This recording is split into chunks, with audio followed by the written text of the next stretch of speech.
రాజీవ్ వర్మ గారికి ఏమైతే తెలుసుకునే ముందు స్వాగతం. ఇచ్చట అన్ని పనులు జరగబడింది. The sub conscious, the reality is nothing but reflection of this one secret. నా మాటలు ఓ 2-3 నిమిషాలు వినండి.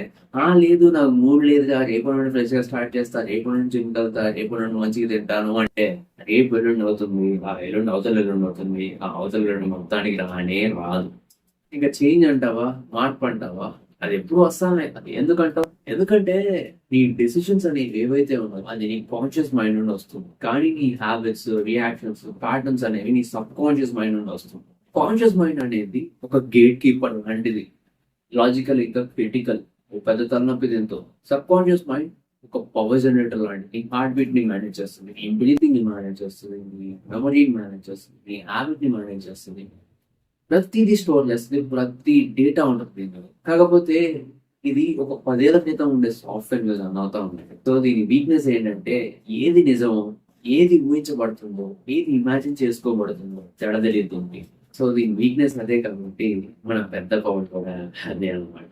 ఒక చిన్న మాట చెప్తానేనండి, ఒక చిన్న స్టోరీ టైప్ కొంచెం. ఒక అబ్బాయి ఉంటాడు, తనని తాను చాలా ఇంప్రూవ్ చేసుకుందాం అన్నట్టు. షో కొట్టడానికి కాదు, సోషల్ మీడియా కోసం కాదు, వీడియోస్ చూసేటోడు, ప్లాన్ చేసుకునేటోడు, అప్పుడప్పుడు మోటివేటెడ్ గా కూడా ఫీల్ అయ్యేటోడు. కానీ ప్రతిరోజు అవే పనులు చేసేటోడు. Same scrolling, same excuses, same guilt. ఇంకా ఒక ఆలోచన వస్తుంది, మేబీ నేనింతేనేమో. ఈ పాటికి అర్థమై ఉండాలి ఆడెవడో అనేది. ఏదేదో అయింది సంథింగ్. తర్వాత నేను సబ్ కాన్షియస్ ని కొన్ని నెలలు అన్లాక్ చేశాను అనమాట. చాలా వాటికే వాడాను, కానీ సైట్ సీయింగ్ కూడా ఉంటాయి. సైట్ సీయింగ్ అంటే ఆ సైట్ సీయింగ్ కాదండి, బ్రూస్ లీ సినిమాలో ఏదైతే సైట్ సీయింగ్ ఉందో అదండి. Just kidding, okay.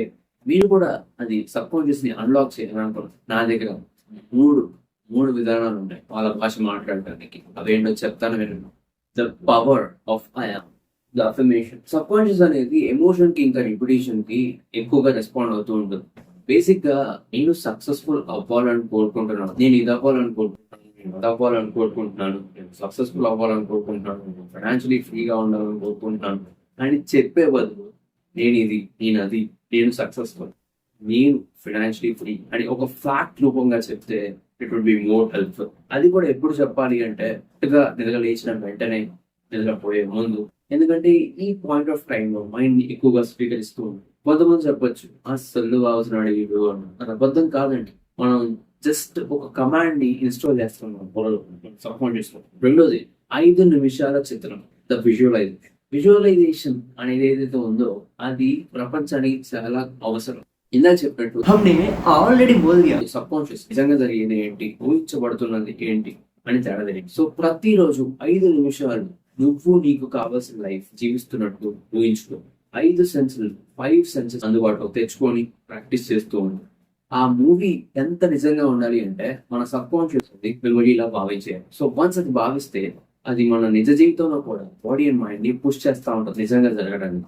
అండ్ మూడోది the habit disruption, the emotionals.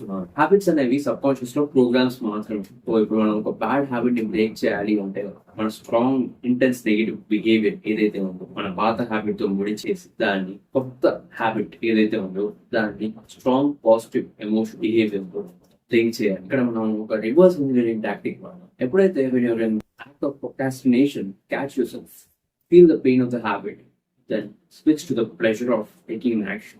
అర్థమైందా? ఈ షాక్ వేవ్ ఏదైతే ఉందో మన మెంటల్ ల్యాండ్స్కేప్ లో ఒక కొత్త దాన్ని చూపించే అవకాశం. ఇంకెన్నాలండి మన లైఫ్ ని మన డిఫాల్ట్ సెట్టింగ్స్ లో రన్ చేసుకున్నాం. మనకు కావాల్సిన ఇంకా నచ్చిన సెట్టింగ్స్ మనం అప్డేట్ చేసుకోవచ్చు. అదేనండి ఓఎస్, లైఫ్ ఓఎస్ ని అప్డేట్ చేసుకోవచ్చు. నీ conscious co creator of your destiny గా నువ్వు కనుక ఇది పాటిస్తే you will unlock something, a new version of you that didn't even exist in your first place. నేను రాజీవ్ వర్మ యాక్టివ్ గా సెల్ఫ్ ఇంప్రూవ్మెంట్ ని పాటిస్తూ ఉంటాను. ఎందుకంటే to become truly unstoppable. So ఒకవేళ నువ్వు కూడా ట్రూలీ అన్స్టాపబుల్ గా అవ్వాలనుకుంటుంటే be a part of the work. నేను నువ్వు ఇంప్రూవ్ చేసుకోవడానికి కేటాయించిన టైం కోసం థ్యాంక్. అండ్ వెళ్ళేలోపు ఒక చిన్న మాట, సబ్ కాన్షియస్ ని అన్లాక్ చేయకపోతే మోటివేషన్ టెంపరీ గానే ఉంటుంది, డిసిప్లిన్ పెయిన్ఫుల్ గానే ఉంటుంది, చేంజ్ అనేది ఇంపాసిబుల్ గానే ఉంటుంది.